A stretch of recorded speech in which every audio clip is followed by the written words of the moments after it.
first game of the Diamond 70 Plus between Ray Barrett, Joe Joyner, Herb Simon, and Joel Mastrandra. Simon and Mastrandra the winner, 21 cents. This was 5-7 of the first game in the Seniors 35 Plus final. 21st Masters Doubles Tournament, Minneapolis Athletic Club, April 1993. Serving as the California team, first server Kevin Harkins, his partner Jaime Paredes. Barry Beckman on the left, just returning the serve. And his partner, Mr. Baker. What's Mr. Baker's first name? Brad. Brad? Brad Baker. Oh, let it go. Oh. Oh, great. Oh. Too bad. Great gets in the volley, only to have it end on an unforced error. 6-7, first game. This looks like this match could really be the proverbial barn burner.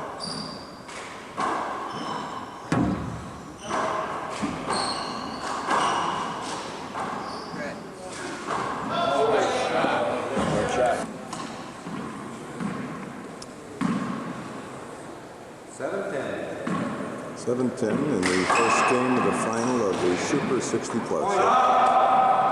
Ed Mendel serving, his partner on the left, Bob Ned. Receiving, Del Moore, Arnie Aguilar.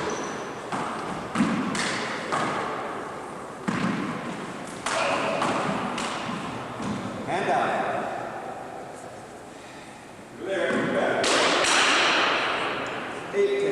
8-10.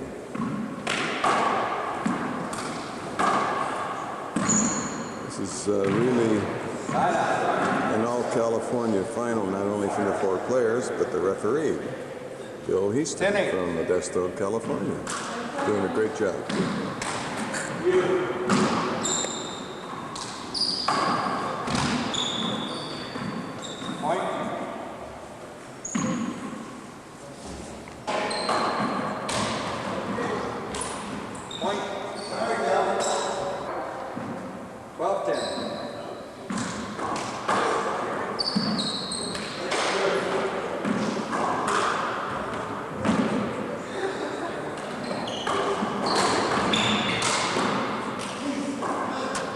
This is a gallery shot of the crowd watching the final of the Seniors 35 Plus, Minneapolis, Minnesota, at the Minneapolis Athletic Club. There's tournament director Gene Johnson. Done a great job here, being the host and running this event. As you can see, I have a fine exhibition court to play this game on too. Been dedicated and known as the Steve Subak Court. And there's Steve's picture. It's 11-7 at this time. Okay, let's all say hi to Barry Beckman. He's the court specialist here at the University of Minnesota, and he's about to take us through the Rec Center, which is going to be the site of our 1994 USHA Championships. Okay, Barry, you want to give us a This tour? is the start of what's called the North Corridor. Off to our left here, we have the Lower Fitness Center. It's about 5,000 square feet. As you can see, there's a plethora of all kinds of equipment. There's recumbent bikes, stationary bikes, stair climbers, rowers. We've got resistance equipment, specifically Cybex. We also have some free weight area. As we move down here, it's multi-stations. Okay, that's fine. Off to the right here, we've got 5 international squash courts. Okay. So the North Corridor is primarily more of the squash wing, I see. so to speak. Shut this door. And two, we also have 4 handball racquetball courts, 2 of which have a convertible back wall. So they can be converted in for squash. If we have a squash tournament, and we can move them back. Yeah, like 19 is, right? 19 yeah, right. is. 18 is up, 19 is back, Okay. as you can see. Right. And then down in the end, we have 2 other courts that have a full stationary back wall So what we've done is we put a glass wall, or glass door, well, the lights aren't on these courts. We've got a glass door on these courts so that somebody can stand and officiate. Each one of the courts, if you look off to the right here, have their own microphone speaker system, so we can hook a microphone up here and we can referee on these two courts here too. Good. Put a glass door on, and even the doors on these two courts have twin view white glass, even on the glass door. So all the glass that you see on any of the back walls or side walls in any of these courts it's all twin view. Great. One-way glass. What area are we in now? This is the main lobby of what we call the whole building, we call it the URC, or the University Recreation Center. Off the front lobby, we've got the big open atrium. We've been through the north quarter there. Now this is basically, we're facing east here, and that overlooks the natatorium. Also in the main lobby, it's not open right now, but we have a full-service pro shop here. We have the courtside deli, and we have a eating area here. And again, I'm apologizing, we don't have the real furnishings aren't in here yet. Sorry. And we're also going to have some furnishings out in the aquatic center lobby, and when we have the tournament here, we'll set that all up for dining or Can we take a walk out there? Small meeting area, sure. All right. You can see we've got these TV monitors all over the building, and they're hooked into Paragon cable TV, and I'm working with Paragon to see if they'll put us on a cable channel during the tournament and bring in some of their cameras so that people in the hotel can watch matches on the station, and it'll be shown throughout the building. You'll see we've got some big screen TV upstairs. All right. Now we're going into this is a natatorium and aquatic center lobby. Again, I apologize, our furnishings aren't all in here. But this is what we call the aquatic center or natatorium lobby, and we'll use this area also as a meeting place or for meals, things like that. Hospitality, maybe? Right, exactly. Some of these windows also open up, and they can do food service out of both of these right in here, same as they can inside of the rec center. And this is the, This is the natatorium. you already had some, was it a national event or Right, we had, Olympic tryouts or In something? 1989, we had the Olympic Festival, and just this past March, we had the women's NC2A National Swimming and Diving Championships here. We've also had the National Masters short course. I forget how many national and international events they've had in here already, but it's quite a bit, and the programming's kind of unique where the men's or women's intercollegiate team will be practicing, and in the next lane you'll have a recreational swimmer swimming. We ready? Where are we going? We're Okay, going. now we're going down into what we call our south quarter. This is the main wing of the building that hosts all the handball courts. So Very good. Okay. Okay, as you can this is see, great.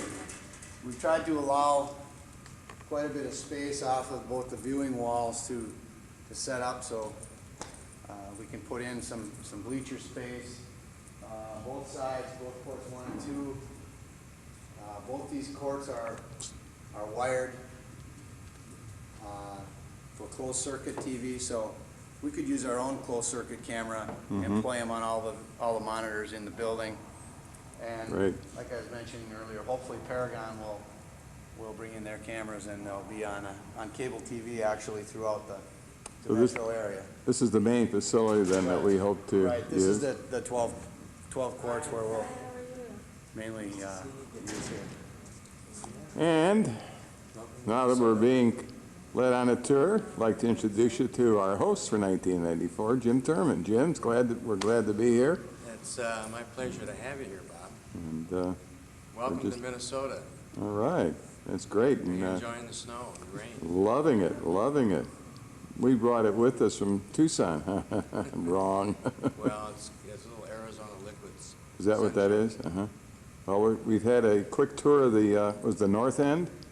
Yeah. Is that right, Barry? Yeah. And now we're about to take a look at the 12-court facility, right? Is this where we're going to have most of the play, Jim? You bet. Okay. Now, who's this that we have on there? In the green shorts is Dana Seibel. She's the state women's racquetball champion.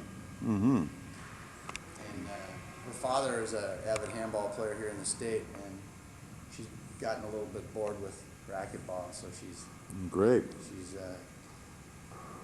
taking All right. handball. And that Linda in the sweatpants is Linda Johnson, our fitness director here at the university. Uh-huh. The white glass is Right? it's nice and bright in there. Play a lot on both these courts. Mm-hmm. Play well. Oh, yeah, this is great. This is going to be a great venue for our event. We've got shades over there for those outside windows, so we can take the glare out of there. Just so you know, Bob, in the championship courts, there are 96 lights in here. Okay, 96 lights. 96 lights. What kind of lights are they? They fluorescent. Uh-huh. Yeah, very good. What's the foot candles? I think it's about 100. Foot candles are around 100 in here. Great, 150 in the ones without glass. great, And just the back wall is about 125. great. Go ahead. This sound system, Right? it's a wireless microphone system, and you'll notice on the championship courts there's a speaker up on the wall. In the other courts there's a speaker on both walls. Mm-hmm. The way it works, we have 12 channels that we apply to the local FCC radio channels. So every court is on a separate channel. And so we have a wireless microphone system for each one, and you can hear the play inside and the talk inside. When the referee speaks, it cuts the sound out inside the court. The sound on the championship courts not only plays on this speaker, but it plays in the speakers over the bleachers. There's 3 speakers outside over the bleachers on both sides. They're upstairs. Mm-hmm, mm-hmm, got it. Great. Also, this court, these 2 courts are over on this wall over here is where we will plug in the cord for a closed circuit TV in the building. Mm-hmm, And so we can play the matches on the TVs throughout the building, and then the big screen TV up in the lounge. that'll be on both courts, right? This court here and then the one over here. Okay, Closed circuit. great. Yeah, this is going to be someplace, all right. Telling Bob the other thing we can do is, with Paragon, they're wired for cable too, and trying to get Paragon to come in with their camera and allocate a station for that whole week. So channel 31 on Paragon will be playing on these 2 courts over in the hotel. Could be in anywhere that has Paragon cable, could tune in to channel. So we're gonna have cable TV in the Twin Cities. Yeah, Paragon does Minneapolis, Diana, Richfield, I think, and some of that, plus the hotels. So if somebody doesn't want to come over here, but they want to watch what's going on in Court 1, they can go back to the hotel and tune in whatever channel and watch some of the matches. So The wireless microphone system is not working. We can also plug in a wired mic into the wall. Good. We'll override the wireless microphone system, so if we have a problem, we can do it either way. Mm-hmm, great. a small mic, everyone has their own mic, where you can hear.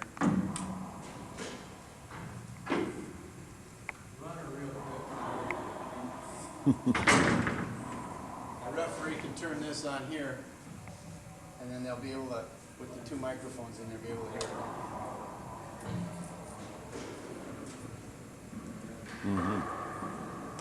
I see.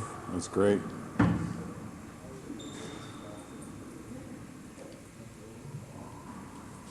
Good. Can you talk to us? Can you talk to us? Thanks for the fish last night, they were delicious. You have a microphone? Talk a little bit. Yeah, I can go get a mic. Yeah, we're gonna get a mic. How you doing? You still playing a little handball? Uh-oh. We're counting on you now. We need some doctors to play handball. Okay.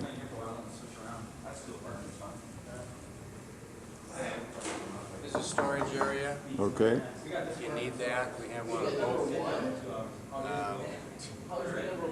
facilities. Plus, we also have another room over here we can use for storage. Okay. I wanted to show you these courts here. All right. We have 4 of the courts are in courts. We put the glass back wall, glass door in here so that the referee can stand outside and referee the match. Good. It has the same wiring system. There will be no viewing in these courts, but I'm assuming we're going to be doing consolation matches, Right. C matches. Yeah, they'll be fine for those. There's one over here, and then one on this side, right over here. Good. And once again, these leveler blinds are to keep out the natural light from the outside, and Jim is going to give us, there you go. Great. All right, Jim. Very good. It's a throat mic. The wireless has their own receiver, and then it's a headset. I see. Right. Adjustable, so there's no cord. The referee can be hands-free. We've got 12 of those units, so all of the courts in this end will have wireless. Yeah, see, I can hear the interior noise in the court coming out here. It's good. Beer out of this room here. Okay. And so when we serve beer, it'll be just in this South Court facility. Okay, what court is, these are the 2 exhibition Right. courts, right? Okay.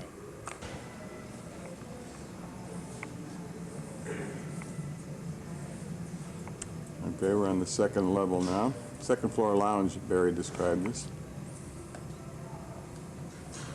Okay. Jim is, M1 are all calls. aha, I see. Well, what is that, Jim? This is the PA system. Uh-huh. This is where you'll have your matchmaking table. Okay, the floor management will be right Floor here. management will be here. You'll have your microphone. You can call the matches throughout the building. We'll have an all-call mic. Can we have registration right up here, Okay, what? Enter through one specific door and rope it off and Tim? direct them right up here. upstairs. They come There's through this nowhere way else and they they go right back down that other stair. So you can bring them up in one direction. Okay, this is the idea for registration for everybody to come in the main door, and registration would be over here. This is a lockable room, Jim tells me, so the registration people can lock up everything at night. Meantime, I'm going to turn around here, and where Elaine and Jim and Barry are is the front door. This is where the floor management position is going to be, and as Jim said, from that vantage point, you can look into and see all of the activity. So it looks like an excellent. Also, Jim, you said that's we're going to have big screen TV, so the floor managers can see handball action. Okay, great, very good. Little fitness center. Similar to the one we saw downstairs. I believe this one's 1,000 square feet bigger. This is 6,000 square feet. The one downstairs is 5,000. Essentially the same equipment. However, this one has a few special pieces of equipment for disabled wheelchair. Now, will this be available to us too? Okay, great. Jim wants to point something out. I might forget. What was that again, Jim? Men's and women's restrooms, Right. when you're in the center of the building, are either in the aquatic center lobby or they're up on the 3rd floor. Okay, You great. have to go up a flight of stairs to get to them, just so Okay. that your people know where to direct people. That's great. One of my favorite views is from Okay. here.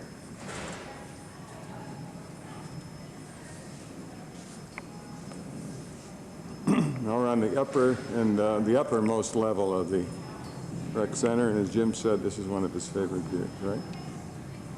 I wish the lens had a wider angle, but I think everybody gets the message. This is outstanding. Very good.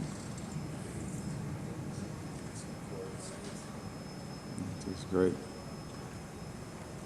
Excellent. Yeah, so matches will be on this TV as well. Okay, we're at the basement or lower level now. Well, there she is, the equipment room lady. We're glad to be at the University of Minnesota.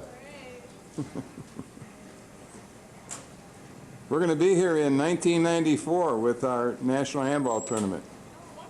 So look forward to seeing you all then if you're still in school. Go ahead. What was that, At Jim? this level, there'll be an ATM cash machine, there'll be payphones, Great. fax machine, plus we'll have a couple of computers down here. Mm-hmm. Okay. What I was thinking, this is a possibility Okay. for the exhibitors to be around this kiosk. As you can see them from the management table. Right. They can't miss them if they're walking around here. They know where, I mean, Okay. in the center of the building, and you can see them here. Locker room entrances are men's locker room right off to the left there, and women's off to the right of the equipment. Okay, so, The exhibitors were down here, you literally, people playing in the tournament. right, every player has to see him, right. Barry, we're going to get a demonstration of hearing interior court noise from the championship court, as Jim Tierman pointed out, from the speakers. And the fans out here can hear. Testing, 1, 2. What I, Okay? Yeah. They can hear the court just fine. okay, Jim, one of the things Hear real clear? we didn't cover, now I'm losing my train of thought here, but that's excellent. Yeah, that's You want excellent. to just talk back a little bit, just, how's it going in there? Yep, so you can hear that. That's great. That's great. Oh, I know what I was going to say. Officiating. Do you intend to do it at floor level or like we had in Berkeley with the tennis chairs? Tennis chairs are not out of the, What I was they are a thinking, maybe possibility. Either like a lifeguard chair. Lifeguard is fine. Or like a volleyball referee stand. Right, because I think you'd all agree floor level doesn't work out too well. Okay, you just want to take one quick shot of the men's locker room, which we're going to use for the tournament. That's the unfinished list. This is the entrance to the University of Minnesota Recreation Center, where USHA will be staging our 1994 National Four-Wall. Face out here. Okay, once again, there's Jim Turman, our host for the 1994 USHA National Four-Wall. Okay, Jim, over to the Radisson, right? Here we go.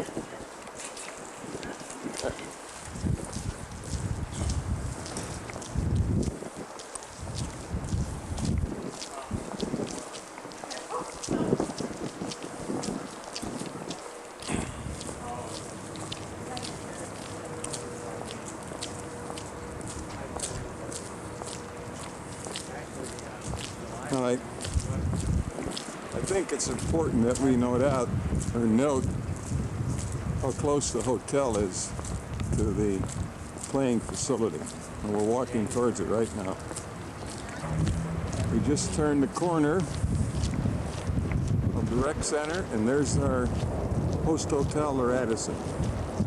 Jim, do you know where we're going to be able to park? Well, those that have automobiles during the event. Once again. Arrangements in this lot around the building. Okay, there's the hotel. Jim's going to try to make arrangements to park the cars. And once again, there's the playing facility. Vern, and to the rest of my fellow Tucsonans, Jim Turman's taking them on a walk from the playing facility hotel. April 15th.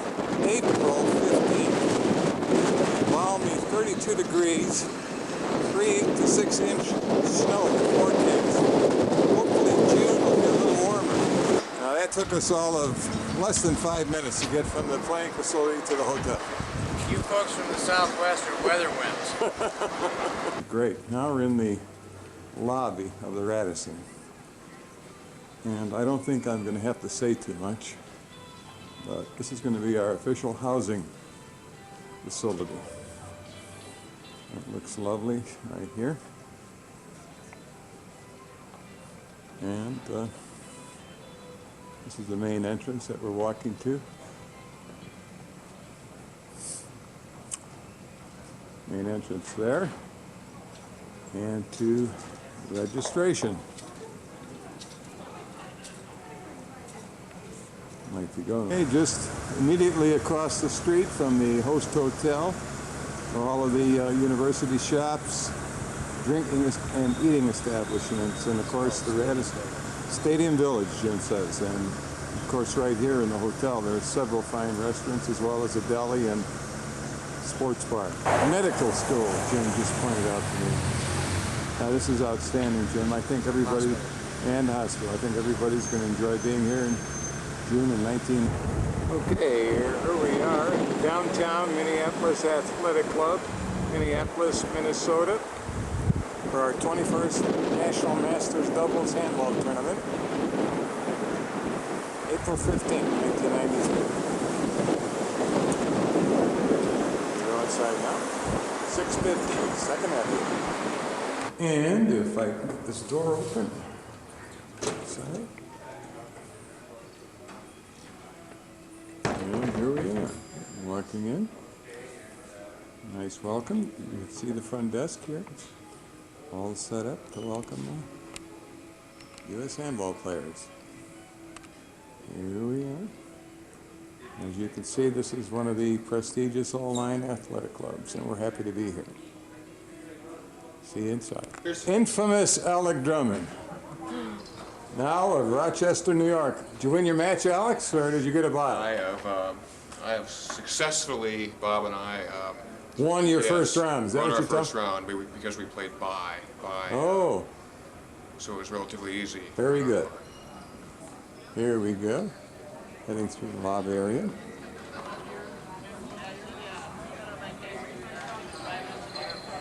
And you'll see this is where all the handballers are. It's a great sight.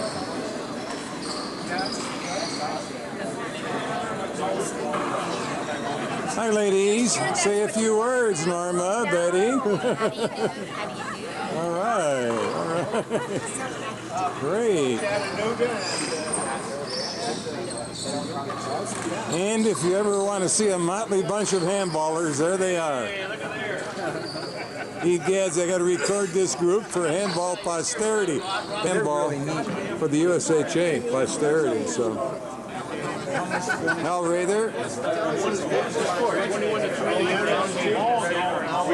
This is Hal Rather, the athletic director of the Minneapolis Athletic Club. And Dave Aronson, and a floor manager today. We're here at the Minneapolis AC for the 21st National Masters Doubles Tournament.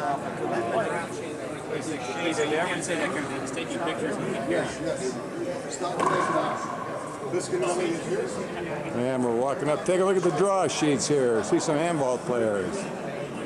Bob Malatek, Springfield. Jimmy Cosentino, Kansas City. Hi, man. How are you doing? How you doing? Just taking a peek here. Hey, look at that young man. Haven't seen you in a while.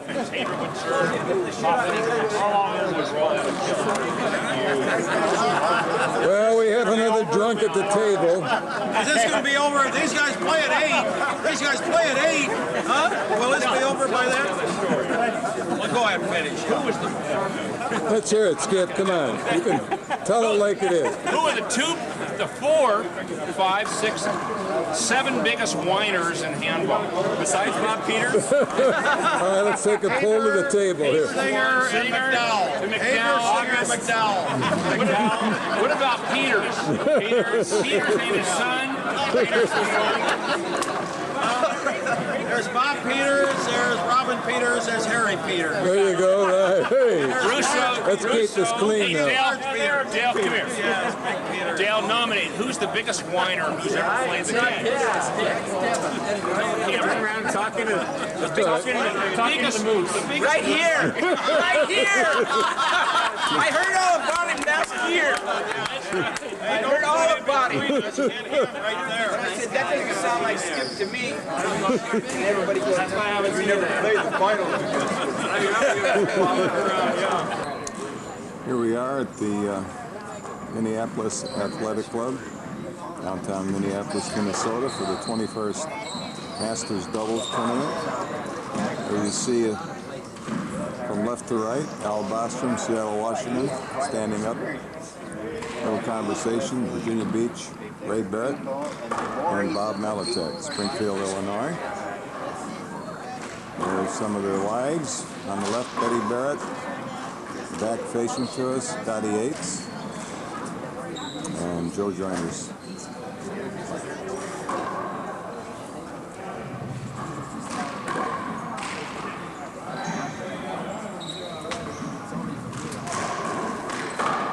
Go over and see what's going on here.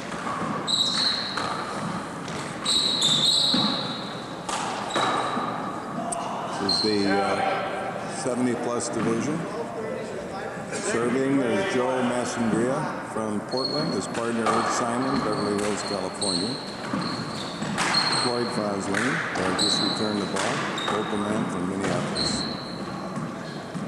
And Floyd's partner. So Mr. Sorensen, 7-1. Massandria and Simon are ahead. Okay, here we are, a 60-plus match, and I think sign says it all as to who's on the court. And let's go see how they're doing. Okay, 60-plus doubles, quarterfinal, serving Delmora, Santa Barbara. His partner, Arnie Aguilar. Receiving, Ted Bergstrom, and Mr. Ed Sorensen, Minneapolis, the local team. And we're now at a 35-plus. In the 21st Masters Doubles at the Minneapolis Athletic Club. And those are the 4 players in this match. Serving, Jaime Paredes, San Diego, and Kevin Harkins. Serving against the local team, Bob Smith, and Phil Kleinschip. That's a good shot, good point. 6-3 is the score.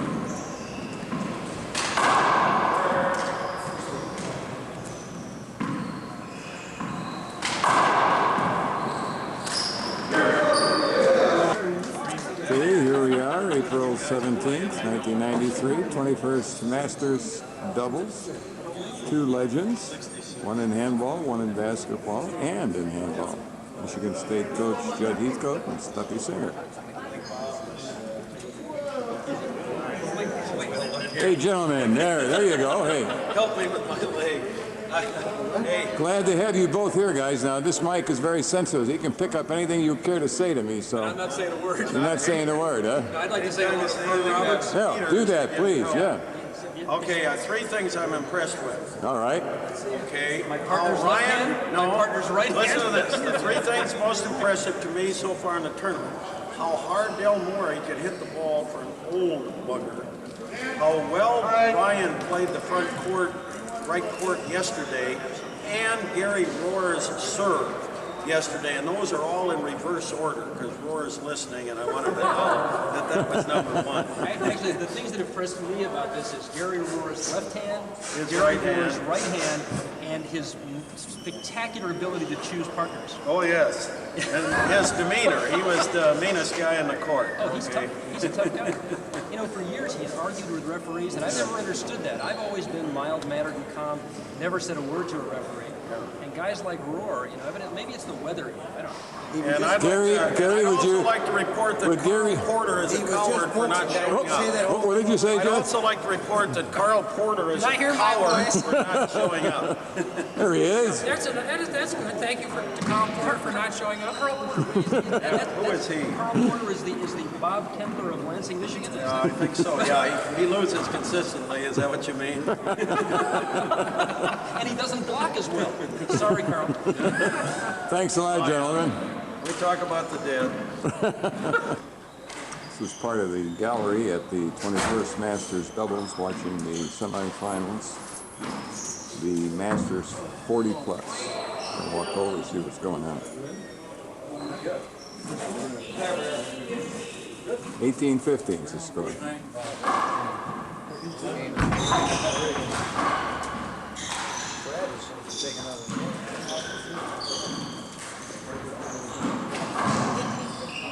It's Barry Beckman just returning a shot. Barry's from Minneapolis here, the Twin City area.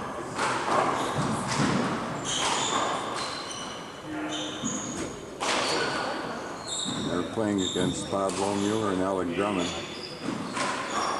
Lohmuller is one of our board members from Ohio, and Alec Drummond, formerly of Ohio, is now in Rochester, New York.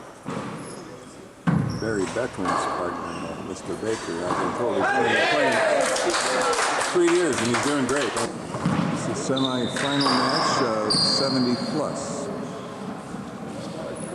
Serving up front now, Gail Mayo on the left, his partner Al Bostrom. Al's from Seattle, and Gail, of course, is from the Twin City area. Receiving Herb Simon, Beverly Hills, California, and his partner on the right now in the front, right front court is Joe Mastrangler from Portland. Herb and Joe won the first game of the semifinal match. Nice shot by Gail. Nice cover by, ooh, good pass shot. Good pass. And there we have a shot of the gallery and some of the wives of the players. And, oh, I believe the lady on the left is big old Dottie Yates from Green Bay. Oh, there she is. Hey, look at that. Betty Melton. I don't mind the old, but I don't like it. Okay, this is just a candid scene at the Saturday Night Banquet, the 21st National Masters Doubles Tournament.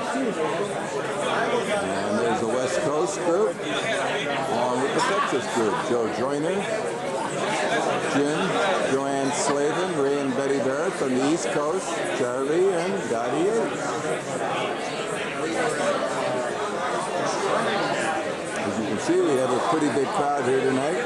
Just going to walk around here. There's our host, there he is, Lord, his wife Sandra, Paul Schultz.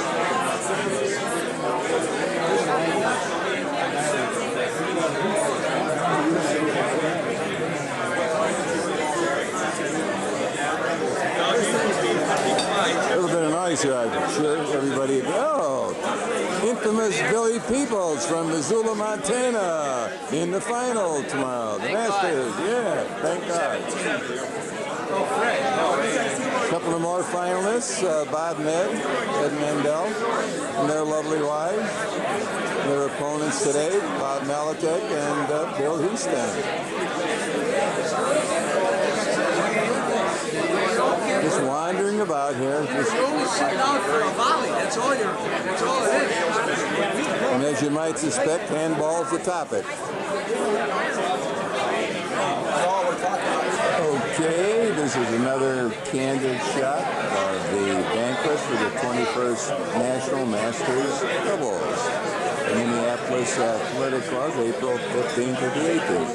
Let's take a walk around and see who's here.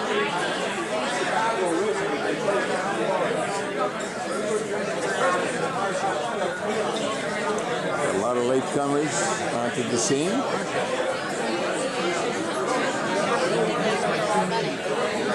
Hi, folks. And of course, the subject is handball. Reminiscing. Yes. A few more candid scenes. Everybody having fun. Masters Doubles Handball Tournament. This is what it's really all about, ladies and gentlemen. Hounds of the tournament. Jack Stebbins, Milwaukee, Wisconsin. Flanked by, let's see, Jimmy Cosentino and his partner, John Bailey, who's in the finals of the 50 tomorrow. Have a beer, John. All right, and who's that? Lucky or unlucky Tom Keslin, Bill Strong, his lovely wife, and she's trying to be a tenant to Wayne Stewart, my double. Hey, hi, Wayne.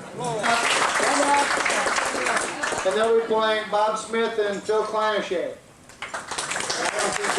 Man, you know, they've done a terrific job, and I've been able to see it personally the last 3 years since I've been on the board. But I firsthand, at the board meeting this past February out in Tucson, I was able to see the accommodations that our USHA office has been under the last 12 years, like Bob has said. And like Bob said, 960 square feet. It's been pretty amazing that they've been able to work in those quarters. Going through the office, you'd be amazed at the situations they've been working in. It's been actually, he said a condominium. I think it was more like a 2-bedroom apartment with a living room and a bathroom is all they've had. They've had, going down the hallway between the 2 bedrooms, boxes, handball boxes, cases of handballs. I mean, it's been tough walking down the hallway. Working in the offices, there's boxes everywhere. I mean, it's tough just to get around. And there's one of the basic needs, going to the bathroom. You would think that would be clear of boxes, but no. I mean, there's boxes everywhere. And this was a much needed move, and it's a move the USHA, I know, has been wanting to do for a few years. Now the USHA is on good footing. They've bought a building. They've been watching the real estate market in Tucson, I know, the last 2 years. And Neil Manning and USHA have found a superb building. And we, the board, went through it at our meeting in February, and it's an impressive building. It's a good size. There's a lot of room. It's on a good location. And it's impressive. Not only will this ensure the USHA's future, will be their future office, and ensure our future, but for the first time ever, we'll be able to have a permanent place for our USHA Hall of Fame, for all the USHA Hall of Fame, and we'll have room for the Founders Club. And let me talk a minute about the Founders Club. Is what we're doing to fund the new USHA offices. And this was brought up by Ron Emberg.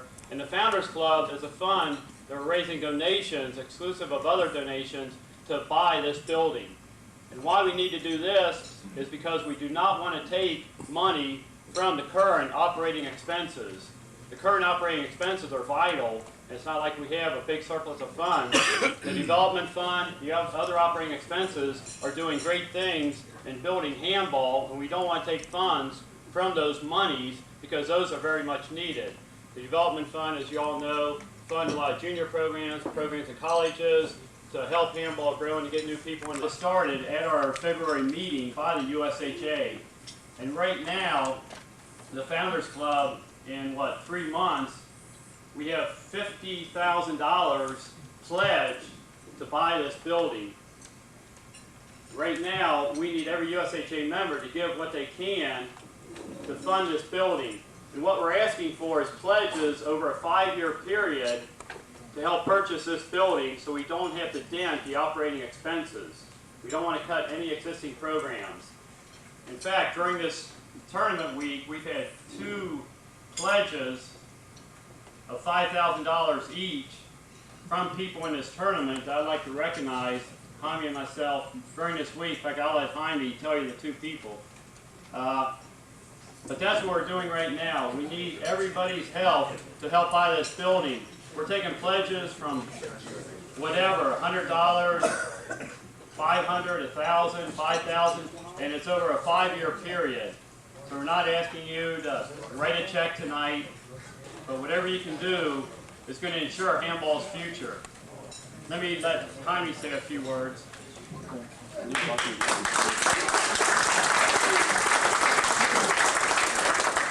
Thanks, Bob.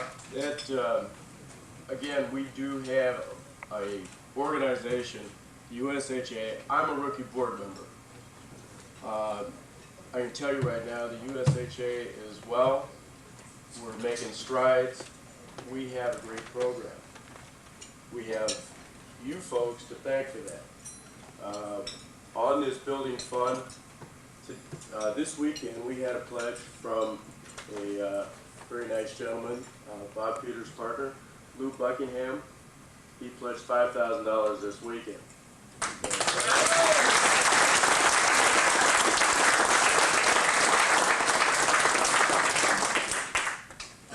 The first pledge that we had outside of the board members that have pledged their pledges since February, the first pledge we got was a gentleman that's been around Handball forever. I think you all know him very well.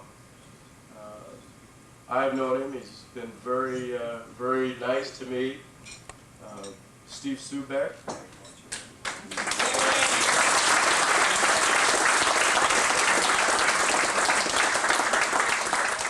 He is also given $5,000. This situation is a little unique because all we're asking is for a payment plan. Now, Steve gave us a check for $5,000.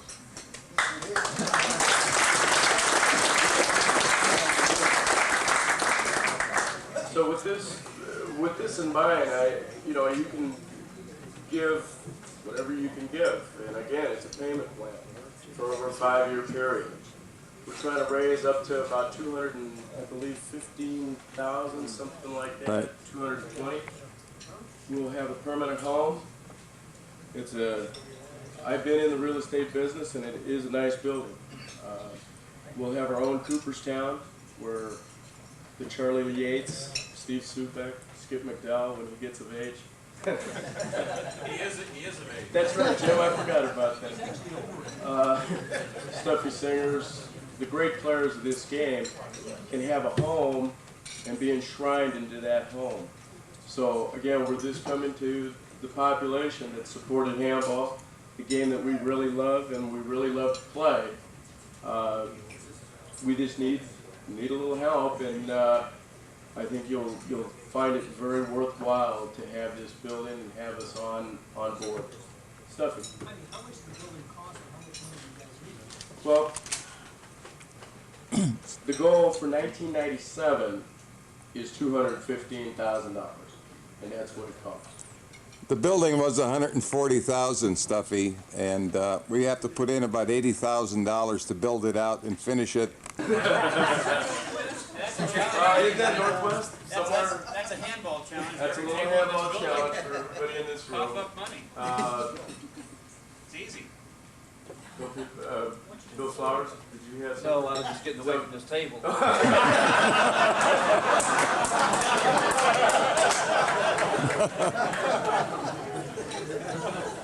So again, folks, we do have a good situation here. Again, as a rookie board member, I was very, very impressed with the meetings this winter. We do have a great organization. We have great people running it. Carl Porter's doing a great job. Vern Roberts, Bob Peters, Joe McDonald, and all the other board members. We're in there for the duration. So with this little help, hopefully we'll see you all in the June Nationals. Right. Thanks for the Minnesota people for having us here for this tournament. Hopefully we'll see you all out in my neck of the woods next year. And that's that. All right. Thanks, Jaime. Thank you.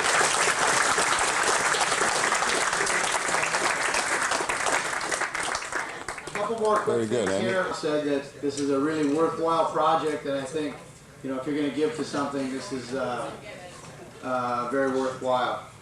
I'd like to at this time introduce Dr. Gary Rohr, our chairperson of the Minnesota State Handball Association, to say a few things about the upcoming Minnesota State Singles Championships.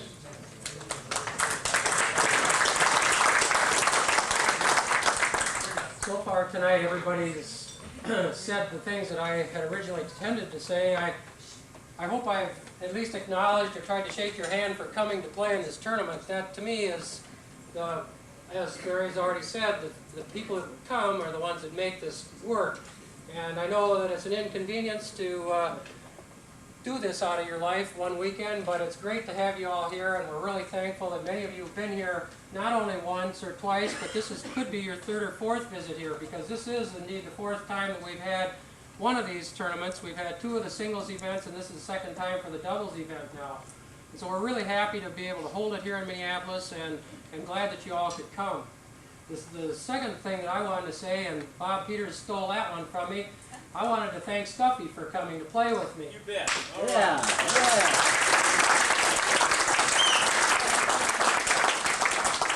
Stuffy and I never were on the same side in all the years we played, unless it was when we were on the same side of the court trying to retrieve the ball. But I started the process when I knew we were going to have this tournament. I started thinking about guys that were old like I was and wondering who in the world was still out there playing that might want to come to this tournament.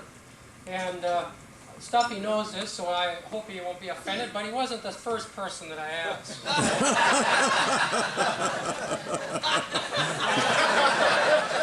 He wasn't the fifth person. Yeah, but he traveled the farthest. He did travel the farthest. The first person I asked was Gordy Pfeiffer. I wanted to have Gordy come because he's been here many times. And I know that the people here in Minneapolis have been over watching Gordy and Stuffy and all of the other guys that used to play on the pro stops over at the St. Paul Athletic Club. And unfortunately, Gordy had a commitment with a golf tournament that he runs out there for a charity event this weekend, so he couldn't do it. So the next person was Stuffy, and I called Stuffy and he said, "You can't believe this, but I haven't hit a handball in 5 years." I said, "I didn't ask about that. I just want to know if you want to come play in this tournament." He said, "Let me think about it a while." So while he was thinking about it, I called some more guys.